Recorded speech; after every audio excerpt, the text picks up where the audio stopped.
From the heart of the High Plains, you're listening to Midwest Opinions. Midwest Opinions. We are back, and our guest is on the line. Laura Vorreyer is an entrepreneur who pioneered the dog walking industry in Hollywood over 15 years ago and is the author of the new book, The Pet Sitter's Tale. She is the owner of the pet care company Your Dog's Best Friend, a premier dog walking and pet sitting business in Los Angeles. And she is joining us now. Good morning, Laura. Morning. Thanks for having me on. Well, thank you so much for being on with us. I've got to tell you, we just received the books yesterday, and so I haven't been able to get through it all. But what I've read is hysterical. It's just, I don't want to give away too much, but I've got to tell you, when you went on the porn set, that was... Yeah. It was just funny stuff. Funny stuff. I'm so glad you liked it.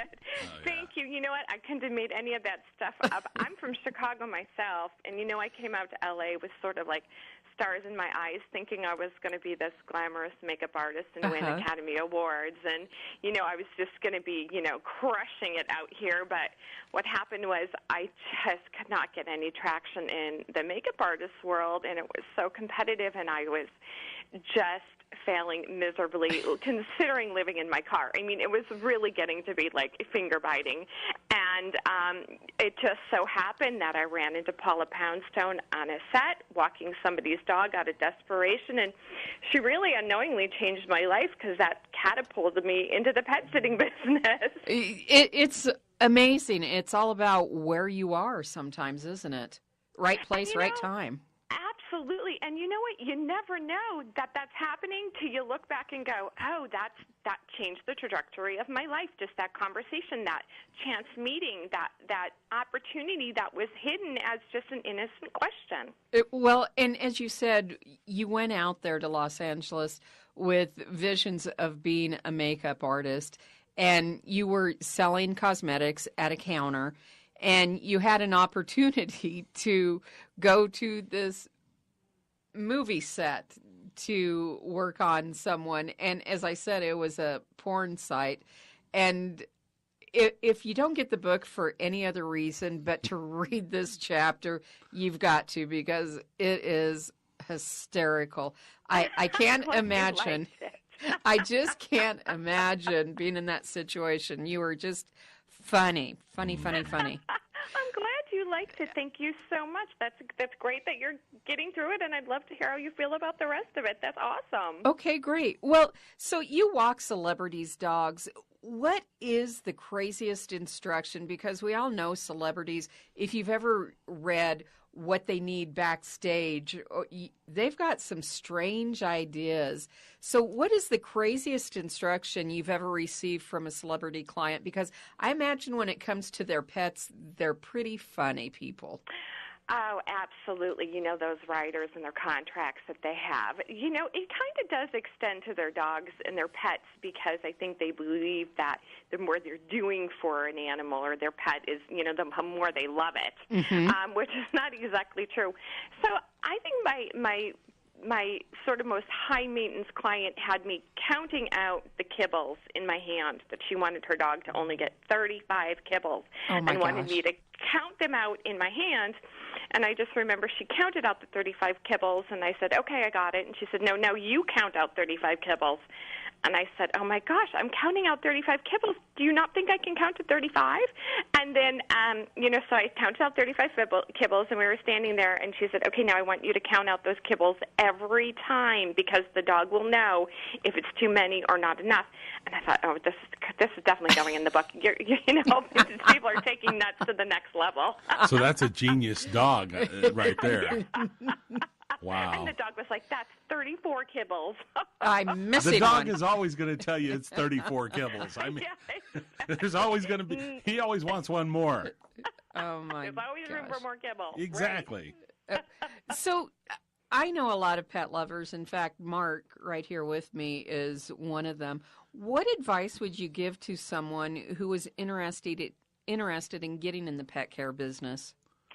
Oh, I love that question, because it's so easy to get in the pet daycare business because you don't have a huge buy-in. You don't have to make these big investments and buy a lot of equipment and invest in a ton of marketing material. So it is a low-cost business to start, which I really like. And I say what the thing that I did, which once I started walking Paula's dog, I just went to the neighbors.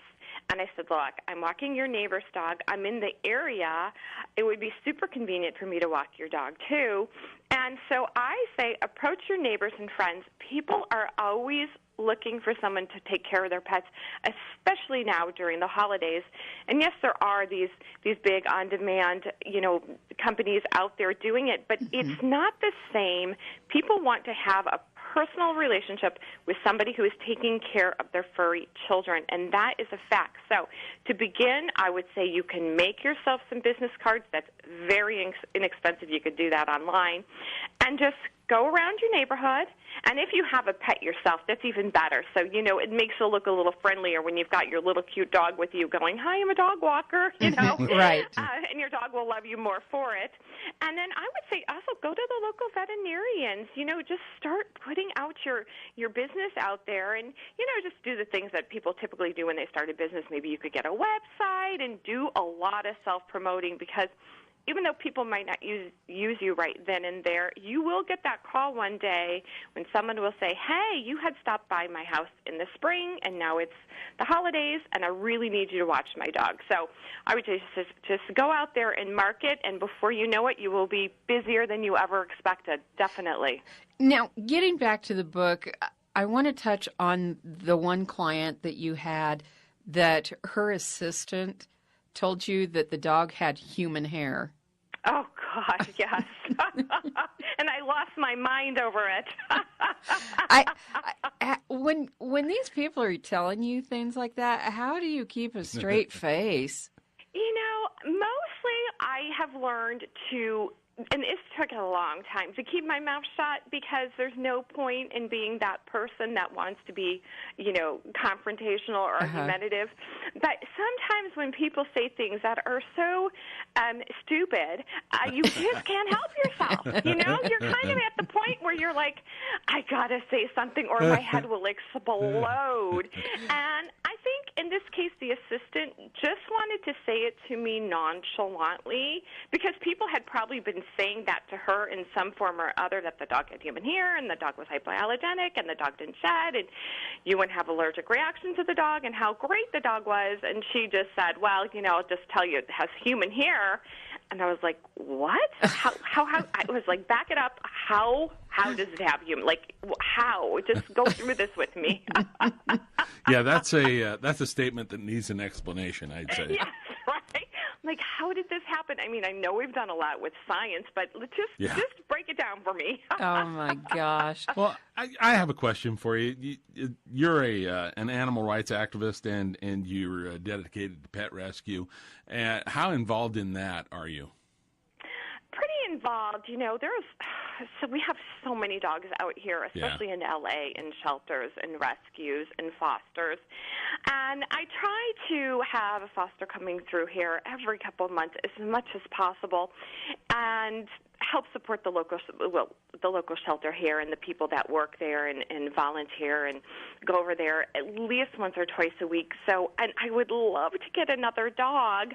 I'm trying to convince my husband now. I have an older dog, and I'm on the fence because it could go either way. It could really be great for him, and he could get, his old puppy-like attitude, or to just kind of, be the last, the last straw for him. So I'm kind of on the fence. I would love to bring another home. So to answer your question, once or twice a week I do go volunteer at the local shelter and work with the people that foster and volunteer. But as far as getting another dog, which I think is really grassroots, I'm working on it. Well, our problem is that we have fostered. We're not fostering right now. We have fostered, and we do transports whenever we can. But but our problem is that we get a foster and we fall in love with it, and so it ends up at our house. So foster fail. Yeah, I love those stories, we've got four dogs and two cats, and roughly half of them are foster fails. So that's so wonderful. I love to hear those stories. I mean, I do boarding at my home, and we have, I think the law is 4 dogs. So it's, if I had too many dogs, then I couldn't do the boarding. But I really would I'd love to have a big rescue. That's my ultimate dream, to open a little lost dog rescue and just take dogs in off the streets and pets in off the street, because we have a serious problem. And whether people want to admit it or not is the shelters and the rescues, they are overflowing with unwanted pets, and it is heartbreaking. It's heartbreaking. Yeah, there's no way they can keep up with it. Absolutely. Cannot. It's impossible. Well, Laura, I know you're on a timetable. You've got other interviews lined up, but I highly recommend this book. Again, the name of it is The Pet Sitter's Tale. And after we get off the air with you, we've got some that we're going to be giving away. So thank you for giving those extras to us. And you have a very Merry Christmas. And same to you both. And thank you so much for having me on. It's been my absolute pleasure. Thank you. Bye-bye. Bye, guys. Bye. This book, it really is funny. Yeah, it really is. I don't know what I expected, but it's funnier than I expected it to be. So. I think I just expected a big who's who she sat for and all of that, but it really doesn't. It's more personal. Yes, it really is. It really is. It's hysterical. But we need to take a break, and then we'll be back with more Midwest Opinions after this.